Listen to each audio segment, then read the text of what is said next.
All right, folks, we are live here on the Yishai Fleischer Show, broadcasting live from Jerusalem to the world. You're a part of it wherever you are. And I'm just checking relative volumes here. I'm having some issues a little bit. That's right. I'm having a little bit of an issue here. You hear me, Rav Mike? Are you? You're right next to me. I can actually hear you loud and clear in my left ear. That's I'm right. actually literally next to you, and I just have to say that you have relativity issues. Yes, I'm always concerned with relative volume, relative things. You know what? This mic sounds funny. Hold on one second. I knew there was one that sounds funny. That's the one. Yes. Oh, you see that? I brought an extra mic just for that. I was actually awed by the fact you just pulled out a third mic. I was like, I think I have one mic that's making noise. Okay, folks, we are live right now, and we're going to get started with the show in just a second. And I'd love to hear from you how it sounds and how it looks. We're in a totally different, technological thingamabob right now. If you could only see what I see before me, you would all be in awe of Yishai's technical expertise. Oh gosh, you're just you know that I have a soft spot for knowing technical stuff. Yes, I know you do. It was one of the greatest things that I learned when I first got into radio. But in any case, I'm just excited to be here with you today, Rav Mike Feuer, in the flesh, and at Pardes. I want to tell you that I had a super sensory experience just a minute ago. I came in, and there was all the folks of Pardes, and I went into the kitchen and saw David, and I smelled the smell of Rocky Road cookies. Ooh, they're good. Those Rocky Road cookies are good. And I saw Joanne, the secretary. She said hi to me, and I saw one of the teachers, and she smiled at me. And she was teaching Mishnah or something, and then I heard David's classical music, and I'm like, oh my God, we're like back. It's life again. Yeah, it was like Tchiyat HaMeitim. Absolutely, that's right. So Yaakov Walk is with us already, and Yaakov says, "Whoa, you guys are in the same room." Yes, that's exactly right. That's exactly why we're excited. That's right. So we've been max headrooming it for the past too long. How long has it been really? Is it? I can't even. I can't remember. And you know what? I'm really thankful for this period because I've learned a lot. We've learned a lot. About how to use this technology, and just got into a different mode, and different modes really get you going. Just before we start with the show, I just want to ask you about your other show, The Jewish Story. Yes. Are you about to hit Yom Kippur War? I am. Please God, tomorrow going to record the first of my sort of lead up. There's a different type of lead up to the Yom Kippur War because it was a surprise. But yeah, I'm about to get there. Why do you ask? I got into a Yom Kippur War thing. I've been watching every video I could. I've been reading. Have you stuff seen the new Israeli series? What's it called? Kuma? No, it's yeah. Whatever it's called, the tank thing. Yeah. Yeah, I saw it. I heard it was good. I don't recommend it so much. No, really? No, I don't recommend it so much. Interesting. No, I thought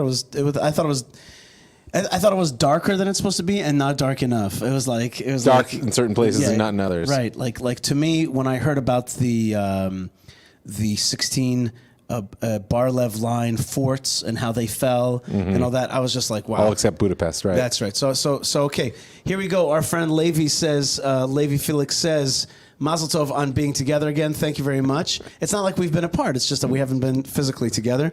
Let's get started on the show because we have a lot to record. Yes, that's exactly. Shatnila. Right. Thank you. That's right. That's not Emeka Bacha. But that is part of the war. I knew what you were talking about. That's right. So let's get started. Shalom, everybody, and welcome to the Yishai Fleischer Show, broadcasting live from Jerusalem to the world. You're a part of it wherever you are. Shalom to all of you around the world, and shalom to Rav Mike Feuer, who joins me, or I join him, here at the Pardes Institute in the same room. We joined together. Let's just call it that. Okay, we are joined together, and I'm excited. And I do want to hear from everybody out there on either Facebook, Periscope, or YouTube how it's sounding. I'm seeing all kinds of people from all over the world, including Simone, who says shalom from Johannesburg, from Joburg. Shalom, Simone. God bless you, and thanks so much for joining us. And also, your friend, not so far away, Levi Felix, says hello from Durban. I hope you guys know one another because you guys are both on the show virtually. And how far is it from Durban to Joburg? I have no idea. I have no idea, but why are you asking me? It's the same country, am I right, though, friends? That's yes, right. Yes, you are correct. It is the same country. Okay, good. So I'm very excited to be here in the flesh. I'm feeling very sensory.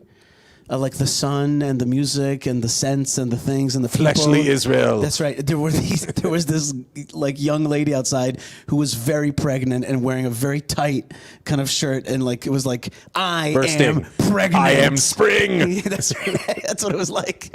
I was like, excuse me, my goddess roll is waiting. That's right. And my parking, I had to park in like, and where I usually park, it's just usually flat ground, but there's these like weeds, and they're big, and they're making me feel allergic. Oh gosh, yeah. Well, let's not talk about the fact that the eyes have already started to itch for the next 3 months. That's right. That's right. Josh Wander says, my good friend Josh says, your sound is good, but Mike's levels are drop high. Well, that's okay because I can fix that. Leveling. Using this little button, and I can add a little reverb so we can sound like we're reverberating. All right, so we're having a lot of fun here, and thanks to Josh Fleischer for hooking me up. Let's get down to work here. We have a Torah portion coming up this Shabbat, which is, in my opinion, the mother lode, the big one. Okay, and I think a lot of people will agree with me. And you said to me before the show, I say that about a lot of Torah portions, but like this is in many ways the big one. This is the big one. Why do you say so? Because this is the almost rejection of the Jewish people by God, and then the turnout of it, the reverse of it, which is that God accepts forgiveness, accepts Moses' plea for forgiveness, and then actually turns Moses into a higher level person. Yeah, it's a complete reworking of the relationship, which is really always true when there's a breakdown and reunion, but we'll get to it when we get into the details here. All right, so the beginnings of the Torah portion actually is 2 long sections, which are seemingly belonging to a different part of the Torah portion and different Torah portion, which is the end of the vessels and vestments. Am I right? Correct. Okay, so what are the first vessels that are talked about in Kitisa? Well, I mean, first we start out with Machzit shekel, right? This idea that you don't count Jews. Jews count, but you don't count Jews, right? That God tells Moshe to take a census, and that it's going to be done through everyone contributing a half shekel. It's a powerful parsha. We actually read it a few weeks ago as one of the Arba Parshiot, this sort of structure, liturgical structure that leads up to Pesach. Around the corner, by the way, we could have our first Pesach discussion of anxiety later if you want. That's right. But the power of Machatzit shekel is not just in the fact that it's a census, and it's not just in the fact that the beauty of the half shekel, right, as opposed to the whole shekel, meaning there's an intrinsic partnership in this final stage of building the Mishkan. But what has always spoken to me is that the silver used here is devoted to the Adanim, to the sockets which serve as the base that holds up the entire tabernacle, Mishkan, right? And holds the boards together. The boards together, right? So there's a sense that the ultimate equality of all Jews needs to be the basis of any structure of divine worship. Right? That's kind of like a fundamental message here, and it's one which can be very challenging, particularly in our day. You're talking about a whole line of talking and thinking in Judaism, which is called Ahavat Israel, right? Like Ahavat Israel, and there's been Jews who are famous for it, like the Ohav Israel. There are Betzalel. Right. There are people who have taken that mitzvah of the love of the fellow Jewish people as a central mitzvah, and of course there's a Hasidic additive. I think it's a Hasidic, or it might be even Sephardi additive, which is that the first thing you basically say in prayer is that I accept upon myself the mitzvah of loving. It's from Shar Kavanot to the Arizal. The Arizal, that's right. So it doesn't belong to anybody; it belongs to all of us. Okay, that's right. Well, Arizal folks, not everybody's an Arizal folks, but I mean, if you keep the halacha, you are. I have to admit that I'm not sure that I've taken upon myself that mitzvah in the fullest way possible. What do you mean? I think that I've focused on Eretz Yisrael, and I focused on the Shekhinah returning to Zion, and all these things that my life has caused me to focus on. But the focus of Ahavat Israel, I'm not sure that I have made that into a like. Sure, it's something you kind of verbalize, principle. but like a first principle. Yeah, I mean, I would say that my work here at Pardes has opened me to both new horizons of the depth of the mitzvah and also the challenges. I mean, listen, in light of the recent Supreme Court decision to recognize, reform and conservative conversions here, that are happening here in Israel. That are happening here in Israel, right, because they were always recognized for purposes of Aliyah. Right.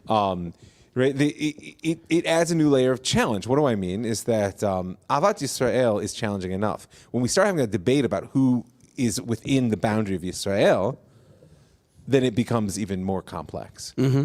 Right? And wasn't this fight fought? And I would have loved to, like, I was like yesterday, I was like, which Chabadnik can I call to hear? Or maybe my friend Josh Wander, he's probably great at this, but who's going to talk to me about the whole fight of Mihu Yehudi, which was a big, like, Lubavitcher Rebbe fight with the state of Israel about, like, who is considered a Jew? I mean, it's been an ongoing battle. The state sort of gave it a supercharge, but I mean, it's been an ongoing battle arguably since the time of the Maccabees. I mean, this idea that we are a people, on one hand, in a sort of an ethnic nation bounded by genetics and familial ties. On the other hand, right, at Sinai, we all converted, right? Because really, Israel is a consciousness. Now it's a consciousness within a covenantal vessel, meaning you have to commit, you're bound by it. But that makes a mess. I mean, I can tell you, like, I've seen very painful circumstances here. Some of my students who deeply identify as Jews, deeply, like really, not shallowly. I'm talking about deeply identify as Jews, but are not halachically Jewish. Mm-hmm. But within the communities in which they live, they are accepted as Jews. Right. But they want to be accepted by all Jews. But then they discover that in order to do so, they actually have to live a different type of Judaism than the one that they identify with. Right. Right. This is a messy. Because there's a big difference between Judaism and another religion, which I call my Judaism. Yeah, well, I call it my Judaism, which is like the Judaism that I define. Right. And that's not necessarily traditional Judaism, but Well, but you got to make it even worse, which is that, and then you'll have people who are actually born Jewish, so like from a halachic standpoint, there's no questions, but they don't practice. So what do you do with someone who's like in because they like qualified but could care less about what they've got, and someone who actually cares a lot about what they've got but don't qualify from the halachic? It is just it's a mess of our reality. I just want you to know that last night I recorded, and anybody watching on Facebook can scroll down and see my recording with advocate Simcha Rothman, who is running for the Knesset, and he's the founder of the Meshilut movement. We talked a lot about yesterday about the conversion issue and the problematic court decision. But on the other hand, one thing that I didn't get a chance to say yesterday is I am all against this court decision, totally against it. But at the same time, I put some of the blame on the Orthodox Jewry, which has made conversion here in Israel complex, hard to follow and understand, hard, and basically chaotic, and so it has not been a welcoming process in a decent sense. It hasn't been a decent process. I mean, just from the legal standpoint, the Supreme Court made it clear that if the government had passed any sort of law, then the court would uphold it. But in absence of such a law, so the court will do what it feels is right, which is always the problem with the court. But right, even that formulation is like that. What you just said now is almost like a wild thing. It's like, oh, you haven't made a law? Well, so the court, will make a law. It's like, that's not your job. That's not your job. It's like, that ship sailed a long time ago. Right, exactly. Okay, we go on to the laver, right? Laver. I think. Let's vote. Yeah, if anybody has a resolution. I heard it been said as laver. I mean, it would make sense. Laver. I just wanted to be difficult. Okay, that's okay. And this laver is made out of copper. One of the ways that it's made is that the women brought their copper mirrors that they used to beautify themselves in Egypt in order to attract their husbands, and therefore cause the Jewish people to continue to move forward, to continue to procreate. At first, Moses rejected these mirrors. He was like, that comes from a place of that's a little Tava. That's a desirous place. It's not a spiritual place. It's not holy. And then God was like, no, man, it's very holy. There's nothing holier. There's nothing holier, and these mirrors are going to be the very way that the priests are going to purify themselves. Okay, this is the essence of holiness. It's actually a way.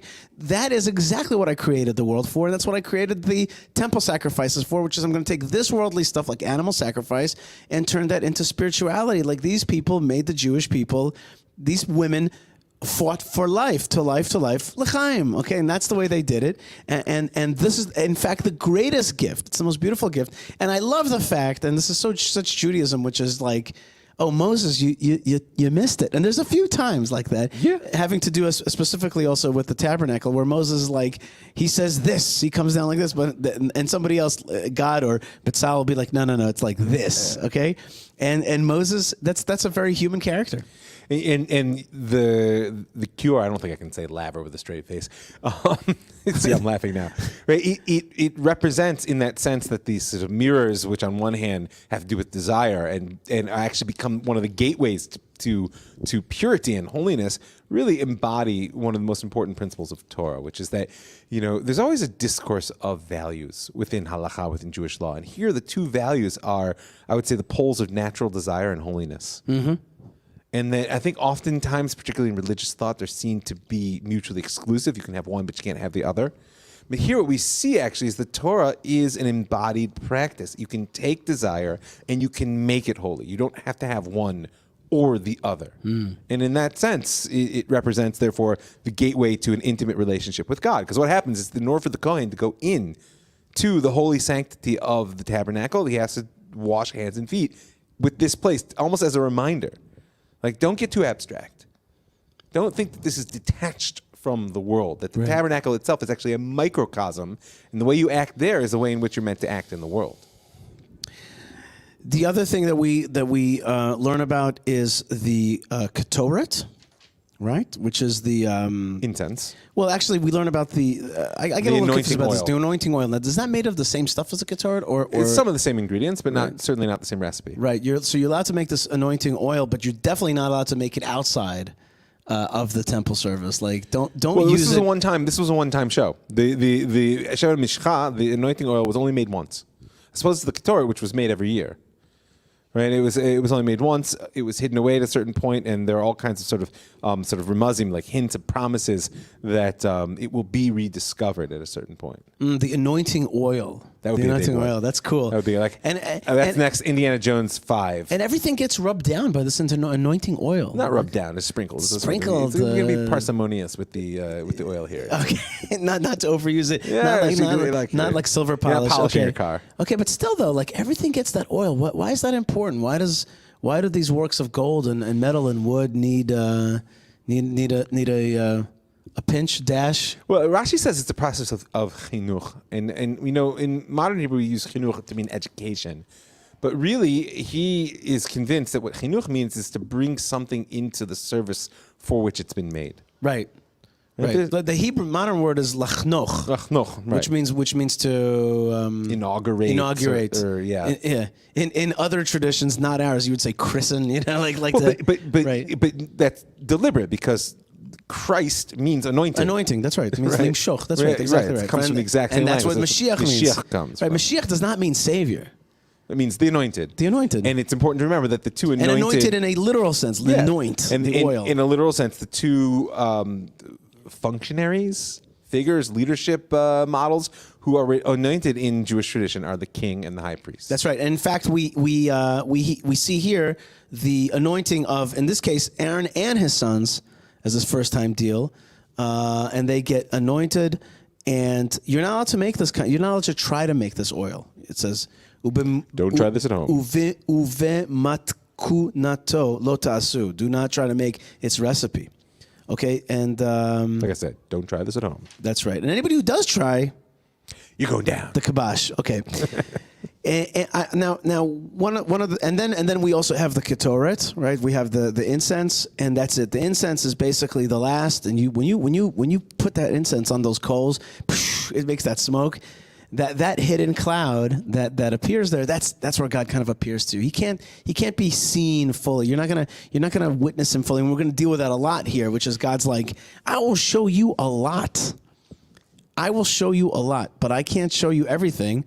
Either I can't show you everything because you're not on the worthy level as a human being, or if I show you everything, your outsideness, otherness to God kind of dissipates and disappears, and therefore we end creation at that moment. And so a person cannot see me, and this world cannot see me, therefore. And that's kind of the answer to the invisibility question with God, which is, why are you invisible, okay? And basically, I'm actually visible in everything, but if you saw the full me, the real me, it would be game over. It's something I have to speak about a lot with my students here is the fact that on one level, everything we say about God is projection, because we're speaking to the infinite. So any limitation that we put down is a reflection of the limits of our understanding. At the same time, that's the only thing that allows God to be graspable. But this is the terrible sort of like forced play of having a relationship with the infinite. You must reduce God to the comprehensible in order to have a relationship, but you just must never forget that what you've done is reduce God. Right. Because the alternative is idolatry, as we're going to see further on in the parsha.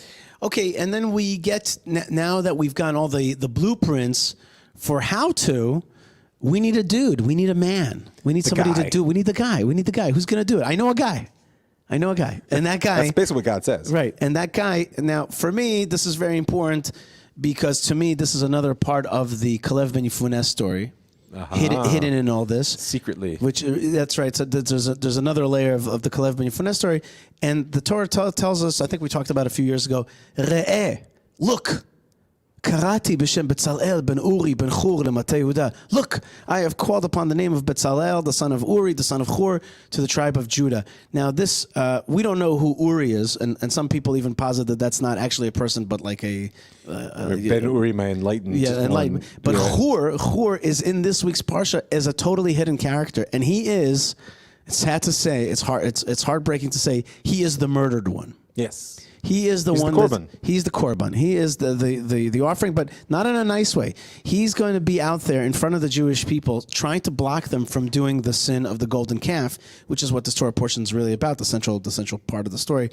And some people, some elements of Jewish society, murders him as he says, "Stop! Don't do this. This is wrong." Now he was left down with Aaron. To kind of minister onto the people as Moses goes up to Mount Sinai to receive the Torah, and when Moses is delayed, we'll get to it in a second. The Jewish people are going to come on to Aaron and Hur. They're going to say, "Make us a representation of God in some way. Give us an idolatry that we can worship." And he's going to say, "No, don't do it." They're going to kill him. Don't go there. Don't go there. Now here God says, right before he tells us that story, he says, check this out. I've called on Betzalel, who's the son of Uri, the son of Chur, to build all of these vestments. Like, I did not forget my man Chur. Like, his grandson is going to be the one that's going to do the tikkun. He's going to do the exact opposite of this thing. So for me, when I see this verse, this verse is the greatest verse that talks to me about blah blah blah of souls. What's it called? Gilgul, yeah. Transmigration of souls, right? It's like Hashem is like, you see, I saw somebody get murdered on Kiddush Hashem. I did not forget. I think it's important to point out to people that you're speaking from the place that the chronology in which this is presented is not reflective of the way in which it happened. Right, that's right. Because, of course, we've already gotten the full description of the Mishkan, of the tabernacle at this point, and we're about to get to the discussion of the sin of the golden calf, where Hur meets his unfortunate end, but it's presented in the opposite. That's because our rabbis teach us that God oftentimes gives us refuah before the makah. It's also true. He gives us healing before the strike.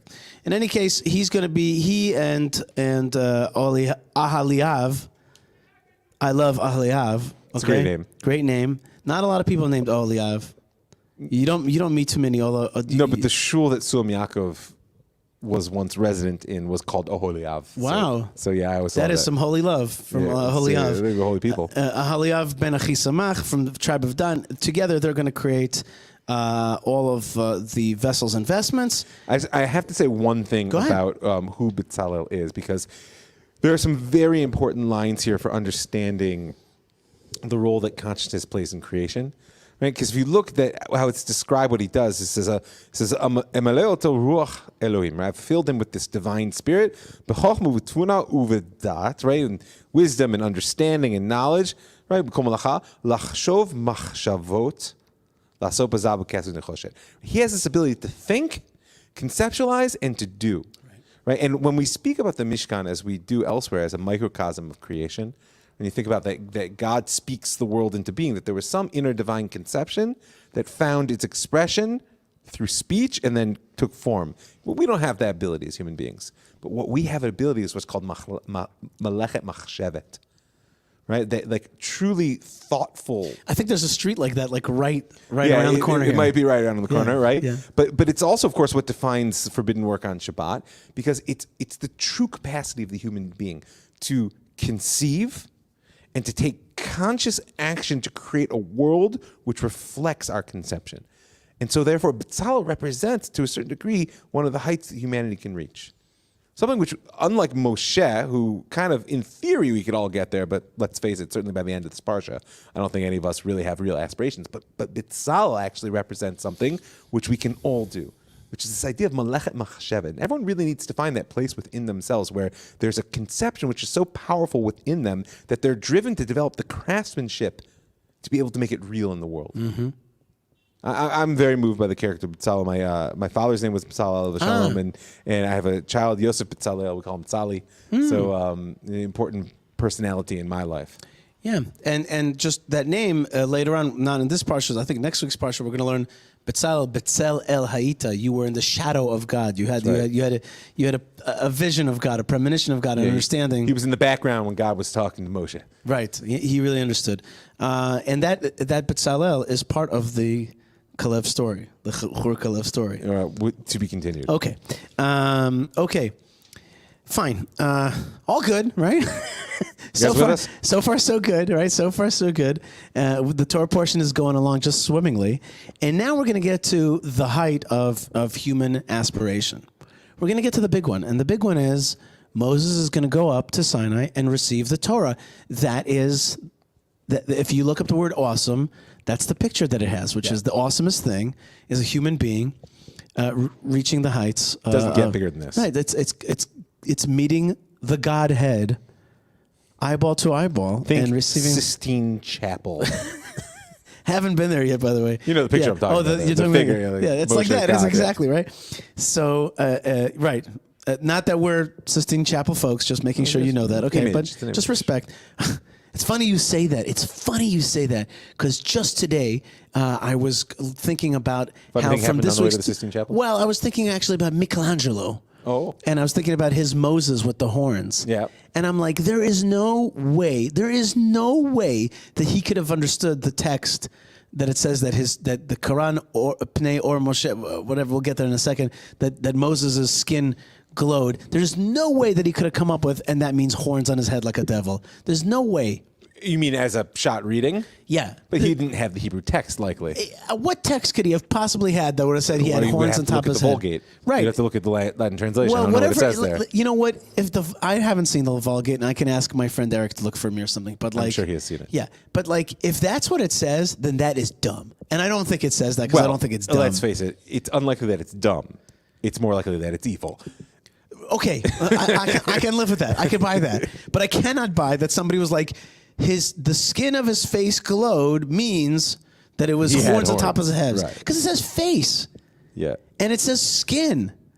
So, but you've been influenced by an entire generation of skin cream commercials that talk about their face glowing. Oh, that's right. And in fact, we do have one of the sponsors of the show, which is Salves of Jerusalem. Oh. And you can get your Moses it'll make your face glow, but won't give you horns. That's right. That's right. So that's salvesofjerusalem.com. If you type in coupon code Yishai, you'll get 10% off. And that's our good friends, Simcha and Rachel. They make great creams for you. And if you're lucky, you become a unicorn. That's right. And we say, mind the myrrh. That's what we say. Mind the myrrh. As in, don't mind the myrrh, as in mind the myrrh. Yeah, okay. Yeah. So anyway, things are going around just swimmingly, aren't they? And all's well that ends well. And it says Vayiten, and here we go. We're in Book of Shemot, chapter 31, verse 18. Parsha, Torah portion of Kitisa. Vayiten el Moshe kechalato ledaber ito be'ar Sinai shnei luchot ha'edut. When God finished speaking to Moses on Mount Sinai, he gave him the 2 tablets of testimony. Luchot Evan, they're made of stone. Ketuvim be'etzbah Elohim. They're written in the finger of God. That's right. Okay, wait. So that to me is pinnacle moment right there. That verse is like pinnacle moment. Because the reason I say this is because there are other places in the Torah where you have pinnacle moment followed by the next verse, a fall, a quote unquote fall from grace. Okay, especially at the Garden of Eden, where you have like they are naked together, which is actually meant to be like simple beauty, like they're together with God and everything is wholesome and whole. The next word is v'hanachash, and in this case, it's you understand the connection between these two verses? Go ahead. Well, they both have the word boshesh. That's right. And there's a third one. We can't get into it now. Okay, we can't get into it. That's right. And they're all three fall from grace. The third boshesh, can't get into it now, is about the Jewish people about to enter the land of Israel. Oh. And Amalek hitting. Okay, just very quickly. In this case, in the first case, it's the snake. In the second, snake. The first what? It's easy to blame the snake. Yeah, the first one's the snake. The second one here, who is it? Rashi tells us, who is it that's going to fool the Jewish people to believing that Moses is dead? The Satan. The Satan, or the proverbial accuser. Okay, and he shows him a dead bed. Right. He shows him they the see deathbed. Moshe dead in the sky. Right. That's a bummer. Oh, bad That's news. going to be a bummer for Scary. you. Yeah, that's going to be scary. Yeah. That's going to be a little bit of empathy a, here. Yeah, right. Sure. And then in the third one, it's Amalek. The third striker when the Jewish people are about to enter the land of Israel is Amalek. So these three forces, the snake, the accuser, Amalek, they're part of the same type of thing to help stop a person or the humanity from reaching its pinnacle. In this case, Vayar ha'am ki boshesh Moshe laredet minahar. The nation saw that Moses was late or tarrying, which is different than late. Yeah. Okay, I am often late to our meetings. But you never tarry. I'm not trying to tarry. I'm just that being is true. late. You are perennially late, but you never tarry. Right. Okay. Okay. I'm not trying to tarry. I'm got a lot going on. I'm tardy, not tarry. Okay. I'm tardy. Not loitering. Let's just keep throwing out strange words. Oh, look, we have just let's pause for a second. Our good first. It's kind of fun that we're actually sitting next to each other. That's here. from Mark Pickles says hello from the UK. Hello, Hi, Mark. Keep up the good work. Keep up the articles. We love your stuff. Keep thinking. Keep doing. We can't wait to see you here in the land of Israel. And Erica is just excited because she says, "Wow, shalom together?" Question mark? Question mark? Question mark? Corona safe now. Nice to see you in the same room. We are both fully vaccinated. We are vaccinated. That's right. That's right. We are in Pfizered. We've Yes, I actually have begun receiving the instructions directly from Bill Gates. That's in my brainstem. That's right. I love you, 5G. I love you, 5G. I must kill the queen. Right, okay, so where's that from? zombies. Anyway, in any case, I feel a little giddy here. That's right. That's what happens. That's when people got out of hand. You get to that pinnacle, and it just gets out of hand. Okay, so let's get back to it because we do have a time constraint, which is the nation saw that Moses was tarrying. No, was either late or tarrying to come down from the mountain. He's late. And this is a proof in the Torah of why being a yeki is dangerous. Okay?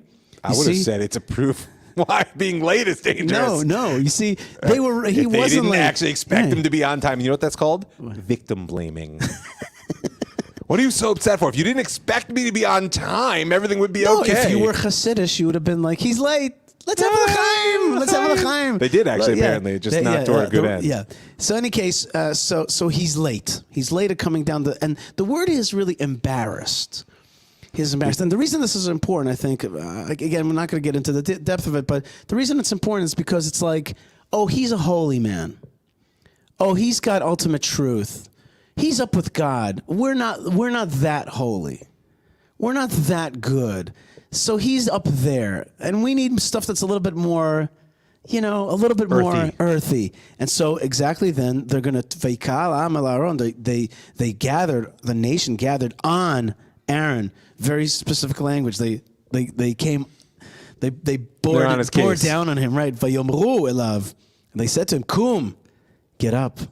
Aseh lanu Elohim asher yilchu lefaneinu. Make for us a God that's going to walk before us.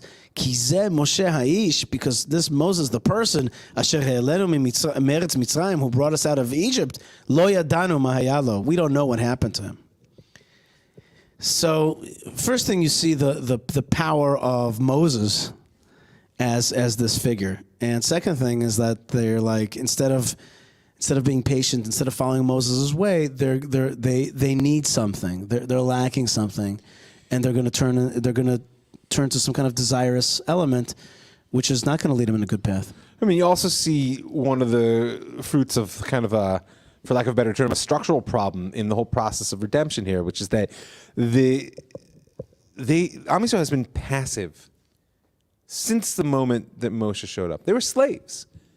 They were used to doing labor as they were told. Slaves lack motivation almost by definition, right? And so it's not really so simple to just take them out of that state of slavery and give them full agency, which is ultimately what we're after here. And so Moshe has been literally guiding them along like little children. Well, here, what happens to little children when they're in a passive mode and the thing that is giving them sort of support and guidance disappears? They need something else. Right, and to a certain degree, this is almost an inevitable result. I don't know how you would have avoided it, but it's a warning to us that that really what they wanted was something to make them feel safe. You notice that they're not looking for a replacement for God here; they're looking for a replacement for Moshe, which is a fundamentally different desire. Right. Which may be one of the reasons that, the Rashi and the whole camp that he belongs to say that the Mishkan, the tabernacle, was a response to this failure. Right. It was God's recognition that they're not there yet. Right. They need something. They need something. They're saying it. Yeah. And they may have gone too far, and people will die. Oh yeah. But there's some kind of impulse there, which is understandable. It's a genuine human need to have some focus for worship. That's what the Rabbi Yehuda Levi says, that the problem here was that they took the reshut, the sort of authority unto themselves. Remember, in the end, God is going to place the Aron Nabrit, or the Ark of the Tabernacle, Ark of the Covenant, in the midst of the Mishkan, and it's got two golden cherubs on top of it. Right. It's not like golden statues are out here. Yeah. It's just you don't go doing those things on your own. And I heard an explanation about why they wanted a golden calf, and it has something to do with the Maisa Merkava. And there's a lot of explanations that, in first fact, turn when to the they left. when they basically looked up to God, that's actually what they saw. They saw some kind of. It's what they were able to perceive. Right, they were able to perceive. I remind you what I said before is that's the danger of the fact that everything we see in God is a projection from ourselves. Right. Because it's not always our best side. That's right. That's right.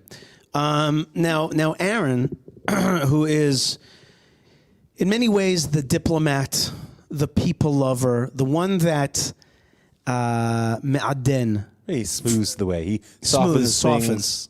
He's the softener, and not in a fake way, but like in a way real that, like, way. in a very real way, and actually a way that brings peace amongst people. The way that harsh truth maybe does not. Here in this case is caught by his own yearning to appease and find common ground, commonality. Does not say heck no, and according to the Midrash, he sees Hur killed, and he says For saying heck no, and he says to himself, not that I don't want to be killed too, no, rather he says, if I get killed, this nation will not have any. there's nobody here. Right. They will take the reins completely. No, that's not how I understood it. I understood that if you kill Aaron as well, he says, then this nation will not have any kapara. It'll be done. That's it. That will have gone too far. That's too much. I mean, killing Hur was far enough. That's bad enough. Yeah. In any case, so he kind of tries to delay them, and he says to them, why don't you give me all of your gold? No, even better. He says, get the gold from your wife, your wives and children. That's right, from your wives and children. Assuming that's going to be a prolonged process. Right, and they'd be like, what? I don't want to go for my golden calf. I wanted my ear. So but somehow they did manage to get him, and it says, V'yaviu el Aaron, they brought it to Aaron. In fact, he took it from them, and he made. How do you translate cheret? What is the? Well, it's a bit of a. There's two meanings that Rashi brings. Cheret can be. It was like a kerchief or some kind of cloth that he just put all the gold in it, and he threw it in the fire, and out leapt this calf. The other thing is that cheret is one of the tools of engraving, right? That Aaron actually made this as like a mask. Right, and the word mask is an interesting word because you have there's it's not spelled this way, but you have the word masecha here. But in this case, it means like molten calf. Molten calf. So what's a molten calf? It sounds like something from Ben and Jerry's. I'd like a molten calf. Can I have a molten calf? It sounds like Starbucks. So yeah, exactly. Like, give me a molten calf. Exactly. We say it now. There's going to be a molten calf drink at Starbucks in the next year. Well, it's funny you say that because I remember one day I lived in Manhattan for 7 years, and one day I was downtown in the financial district, and I'm walking along, and you met the bull. And I saw a huge, snarling golden bull. With by the way, all of his autonomous Equipment. equipment with him, right? Otherwise, he wouldn't be a bull. Right, but he was very much a bull, right? He'd be a steer. Right, and like a bull there, and it's a golden bull, and it's got that angle, it's on the, it's charging. And I thought to I first thing I looked up to God and I laughed out loud. I was like, ha ha ha ha, because like you might read the Torah and be like, who would make a golden bull? Or you might go down to financial and be like, what? Why is there a golden bull? bull? Why would you do that? But like you see that it is a human instinct. But my question is, you're sitting around the table like the one we're at, like a big wooden table, office table, boardroom table, and people are like, I think we should make a big golden bull here. Okay, what do you guys think? Everybody's like, yes, yes. And the one guy in the corner is like, I don't think this is going to end well. Like a Jewish guy's like, I think. Well, unfortunately, probably a lot of them were Jewish. Right. Which is the guy who's like, I feel like it might be wrong. There's something uncomfortable about that. I think about that all the time. All anyway, right. So they make this thing, and then to add insult to injury, vayomru. These are your gods, O Israel. Yeah. Which took you out of Egypt. That's like that's a gut punch. Yeah, right. It's one thing. The ingratitude there is very raw. Right. It's very, very raw. It's yeah. And Aaron is trying to slow things down, but he says to them, he sees this thing. And maybe he sees also Chur dead here, according to the Midrash on this pasuk. In any case, he says, "Okay, it's a holiday for God tomorrow. Tomorrow. We'll get back here tomorrow." Good work, people. Yeah. Okay, we're gonna meet up again in the morning. Right, and in the meantime, all this is about is trying to slow things down. Because Moshe is either tarrying or just simply late. Right. V'yashkimu macharat. They woke up in the morning. Or in this, where the word mishkimu means they got up early. V'yalu olot, they made sacrifices. V'yikshu shlamim, offerings. V'yeshav am lechol, and they sat down to eat. V'shato v'yakumu letzachek, and they sat down to eat and drink. And they got up to play. Sport. To sport. A little closer to the mic. A little closer. Sorry. Yeah. And we know what that means, and anybody who's got a sense for this text understands that we're talking about licentiousness.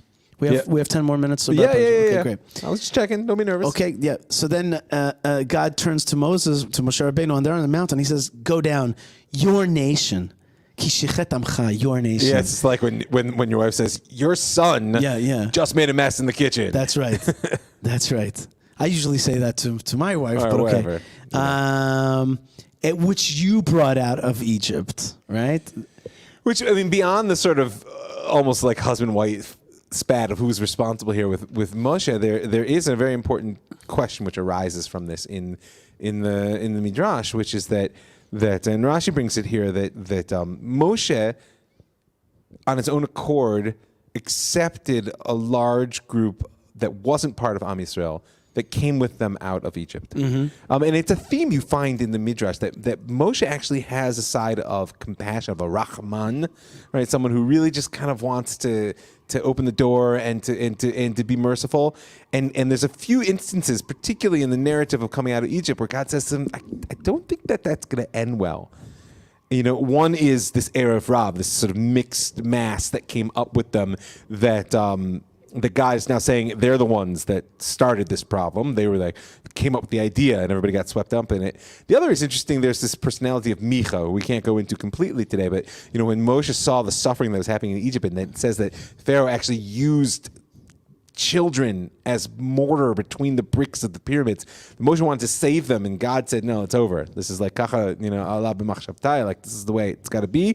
Moshe pulled one child out, and that one child, Micha, is the one who brought idolatry with him through the Red Sea. And then idolatry becomes what? The golden calf. That there's something, that Moshe has some finger in this process. And it reminds one of Noach a little bit. In what sense? In that Noach escapes a world of that was destroyed, a world of evil. And yet when he comes out of it, he himself kind of turns. He brings a little bit with him. Right. Some aspect of the old world is with him. That's because neither of them could really understand the human condition. Now, Noach was just depressed by it, and that's why he got drunk and fell on his face in the mud. And Moshe was to a certain degree above it, which is why it made him angry in the end of the day. To a certain degree, kept him out of Eretz Israel. Mm-hmm. So Moses gets the bad info about what's going on. And definitely bad news. And talk about your ultimate come down. Right, and he turns immediately to God, and he says, listen, this is going to be a PR disaster for you. You know, why do you want the Egyptians to say, oh, you took them out just to kill them in the mountains and to destroy them from the face of the earth? Remember Abraham, Isaac, and Israel. Oh, taking out the Israel card, not just Yaakov. This is like a full on. Right, which is like your whole mission here. Remember Abraham, Isaac, and Israel, your servants, which you swore to them. You swore. And you promised them to make their seeds fruitful like the stars in the heavens, and you were going to give them this land, and they're going to inherit it forever. You promised them that, and God here accepts that plea. But the anger is still very much there. Then Moses, after like having an emergency session, an intervention. It was an intervention. It was an intervention, yes. Right?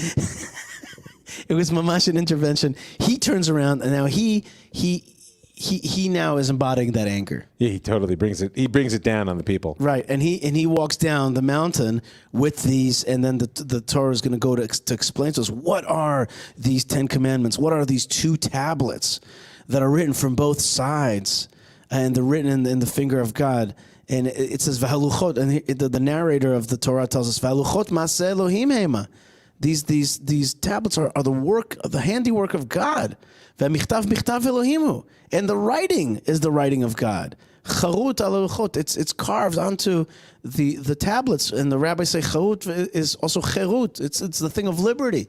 Liberty is coming down to this world. Yeah, I mean it's a powerful. So it's worth to just touch briefly that the idea that the luchot are themselves a source of liberation goes to the heart of what Sinai is all about, which is that as opposed to the licentiousness in the tzchok, right? That sense of playful freedom, I can do whatever I want, which the people thought was what was coming to them out of their worship. Mm-hmm. What you're getting here is a structure that actually guides you in life and truly sets you free. There's a very different models of divine service, one on top of the mountain, one down below. Right. Yeah, and you know, partying is fun. Oh, no question. Right. No question. But holy. That's what I'm saying. Like partying with Aaron is something, and then the holiness is not always something you want to accept upon yourself. That's why they kind of like we're like he's up there with truth, and we're down here with reality. There's even like stupid jokes about that. Like I'd rather be partying in hell, something like that. You know what I mean? Like right, all kinds of part with this sinners in hell than with this. All kinds of silly things like that. But the point is that I think you said it better. I think, which is that they weren't ready for it yet. They had not prepared themselves for a life of service. And they just did not have that tradition yet. In any case, Moses comes down. Oh boy, he comes down, and this is one of the most famous scenes in the whole Torah, which is he takes these 2 tablets and he breaks them at the foot of the mountain. Our rabbis say, "Yasher koach asher shibata," like it's good you broke it. Well, good for you. Good, that's right. And I heard Rabbi Echelon explain that destruction, ironically, is actually the greatest show of ownership. Like if you if it's really yours. I mean, if it's not yours, you wouldn't really break it. Right. So it says I can break this and we can rebuild it. And later on we'll learn even that, and this is something that's so interesting to me. The broken tablets are not discarded. They are also very valuable. They're very valuable, the broken tablets. Like they are with us. They go with us in the Ark of the Covenant, right? We take the broken tablets with us. I think it's one of the reasons, and one of the messages that I always take from that is never mistake the sort of written with the reality. Meaning it's very important to have the luchot and understand that God has given us command and that there is an absolute expectation that we can fulfill them. At the same time, there's also a lived reality, which is don't forget that how we got here was a historical process. It was organic. You weren't ready for the first ones. You broke. There are consequences. It doesn't change the truth that God revealed to us. It just changes the way that we're meant to relate to it. Moses is going to now do, if he did an intervention before, now it's an investigation. What happened? What did you do? There's going to be a big reordering in the camp, you know? The A lot of people are going to die. The Levites, right. A lot of people are going to die. The Levites are going to come out. They're going to take that violent tendency that we've learned about before, but now using it for holiness. There's going to be a drinking of the ground up golden calf, like a sota would drink it, and people that were sinful in the golden calf died as well. And then really the next big section, and I want to get to it because we have about 5 more minutes left, is that Moses is going to go back up to heaven. He's going to go back up to heaven, and he's going to hear, first thing, the really bad news that God says, all right, I'll fulfill the deal, but I just won't go myself. I won't go personally. I'll send an angel. I'll discharge my duty. I'll discharge the contract. And also, it's painful that it's framed and it's for your own good. Because the reality is, you're a bunch of stiff-necked people, and if I go with you, right, I'm just going to get angry again. That's right. That's right. And you'll go down. Right. Although, I mean, I would say, having done a lot of work with men in particular on how to control their anger within their relationships as fathers, there's something very real in this stage of saying, if you have to choose between taking a step back and letting your rage out, step back. Right? And in this sense, there's some real modeling that happens. So God says to Moshe, listen, I'm gonna fulfill, like you said, I'm gonna do my duty. But the intimacy of relationship has been lost here. Right. Yes. And that is exactly going to bring us to the next section, which is, at first blush, at this Torah portion, it should end here, which is like intimacy is lost. And right. if anything, this is the Torah portion of intimacy. Well, but that's because the depth of relationship, which I alluded to before, is that if there's a vessel of commitment, if there's a real commitment to one another, then real breakdowns, I'm not talking about arguing over like who doesn't fold the cereal box up before they throw it out, but like real breakdowns over personality, over fundamental values lead to a deeper intimacy because they expose the places where we don't align, and they force us to come up with a new model. And that's exactly what happens. And that's right. What's fantastic is that, of course, God is committed to Am Yisrael. That wasn't in question here. What happens is that Moshe's commitment to Am Yisrael becomes so powerfully apparent. Right? And I think in many ways it's the commitment that Moshe shows here when he says, erase me from your book. If you can't find your way back to intimacy with Am Yisrael, erase me from your book. It's that which ultimately allows Am Yisrael to accept the Torah. Mm-hmm. Because the Torah is not easy. Anybody who thinks it is either doesn't understand what it is or I don't know what, right? It's not easy. And ultimately the people accept it from Moshe, even though they know God's behind it. And why are they able to accept it from him? Because Moshe has shown his absolute commitment, not just to their relationship with God, but to their survival and well-being. Mm-hmm. But he's going to demand of God also more. He's going to say, you know what, God?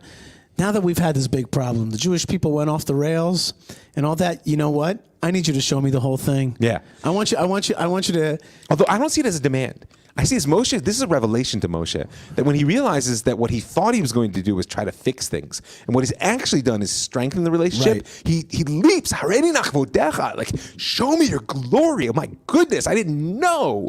To me, it's one of the most powerful, passionate statements in the entire Torah. That's right. It's if you want to see it for yourself, chapter 33, verse 18, Vayomer hareni na et kvodecha. Show me your glory, or show me your full glory.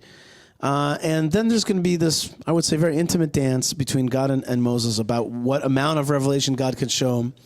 And then the famous scene that God says, I'm gonna put you in the cleft of the cliff, and I'm going to cover my hand. And when I pass by you, I am going to call on the name of God, and then I'm going to remove my hand, and you'll see the back of me. What does it all mean? You know what I mean? What does it all mean?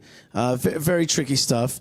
At the same time, we're going to have the very kind of this worldly material request of God, demand that Moses remakes the Ten Commandments. This time, the Moses version of the Ten Commandments, the second Ten Commandments, the more earthly ones, shall we say? And the symbolism, I think, is powerful and quite clear. Is that the luchot, the original tablets, were above the people. They were even above Moshe. Moshe was able to receive them because he was Moshe. This one comes from below. It's driven by the desire. Right. And one of the beauties that happens here is that, according to the rabbinic chronology, the day in which Moshe brings back The second commandment is Yom Kippur, so, right? The Day of Atonement. Right? The day when we all do tshuva, we return to God. And what we see is that real tshuva is coming to want for ourselves what God wanted for us all along. Because what God gives us the second time is no different than what we gave the first. It's just we were ready to receive it because now we actually wanted it. But there is one difference, though, and that we're going to get a new set of the same commandments that we heard in Mishpatim. You're going to go into the land of Israel. Do not make any deals with the settlers, with the people of the land. Destroy them. Destroy their high places. Follow the 3 festival holidays. Come up to the holy place. And follow the commandments of those 3 holidays, including, Pesach with the chametz and the bikurim and all that. But all that is now going to be framed within, be careful, because I see now that you have a weakness to follow idolatry. Yeah. So the language has changed a little bit to be like, you got to stay away from them because you got a problem. You obviously have a tendency towards idolatry. I want you to stay away from that. Let's finish up right now. We have just another minute, which is the very end of the Torah portion. There's so much stuff here, but the very end of the Torah portion is that Moses is going to come down after 40 days and 40 nights where he didn't eat bread and he didn't drink water, and he's going to write the new 10 commandments. And when he came down, this is chapter 34, verse 29. When he came down from Har Sinai, when Moses with the two tablets came down, guess what? He didn't know. Ki karan or panav, that the skin of his face was glowing, was radiating. Radiating, right? Exactly. Was radiating from the word ray. There's a ray coming out. But dabro ito, when God spoke to him, they got so close that his skin started to radiate. And when he came down, guess what? The Jewish people, even Aaron, was scared to get near to him, and he called them. He called out to them, what a romantic image, come to me. And they came to him, and then the rest of the people came to him, and guess what? From that day on, verse 33, Vayichal Moshe midaber itam, when he finished speaking to them, Vayiten al panav masveh. Wow. Moses became so much more like God. He became kind of hidden. He put a veil on his face, and only when he would teach them Torah, he would take off the veil. They would see the Torah with the full facial light, right. Full force, and then when he would finish speaking, he would, to become more like them, he would have to put like a curtain over his face. I mean, there's a powerful message for us in this. I mean, there's many, but one is that, there's this verse, if I'm not mistaken, it's in Mishle, but it might be Kohelet, which is Chachmat Adam Ta'ir Panav. Right, that a person's wisdom lights their face, which is often sort of associated here. But beyond the sort of general fact that, like you can see it in his face, he's a smart guy, is that Moshe reached the point where he was able to allow his inner experience to actually transform his reality. Mm-hmm. He went beyond the simple knowledge acquisition or moral corrections. Literally what God gave him transformed him, and he held out to Am Yisrael. And this is really what we're striving for now. I feel like in our generation, perhaps more than ever, is to let what we know really transform who we are. Amen. That's right. Right, and it's a huge challenge because there's a lot of our backstory that people are struggling. We were slaves. What do you mean? Let this? I'm who I was yesterday. Yes, but you could also be who you will be tomorrow, and that only happens if you let the experiences you have and the revelations which God gives you really transform who you are. Amen. Transform who you are.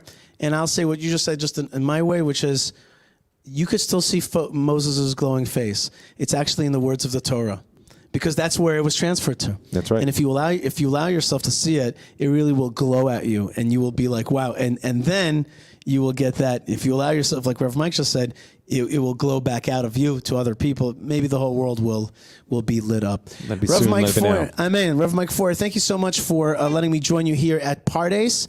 I want everybody to check out your other podcast at jewishstory.co, the Jewish History Podcast, the Jewish Story, jewishstory.co, and also your spiritual counseling at ravmike.com. Yes, indeed. Okay, so great way to connect with you. And with me, just write me an email, yishaifleischer.com. Check out yishaifleischer.com for all the other stuff that I'm doing. And also, of course, our parent network, which is the Land of Israel Network, thelandofisrael.com. More great stuff on the podcast and here on the Yishai Fleischer Show. Thank you so much for being part of it. And awesome Shabbat Shalom.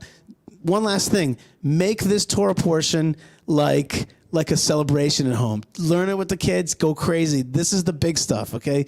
This is the stuff where and the light shines out of this Torah portion as well, and you can pass it on. God bless you. Let's just say shalom to Chaim Davies, who says to us, whoa, is this the first virtual meeting in a year? L'chaim? Non-virtual. That's right, non-virtual. That's right. And Simone says, as always, an interesting and informative talk. Love the passion you both have. Thank you both very much. God bless you. And our good friend Erica says, Todah for another deep knowledge about the Torah portion, about the Parsha. God bless you, folks, wherever you are. Stay tuned, stay strong, stay connected. More great stuff is on the way.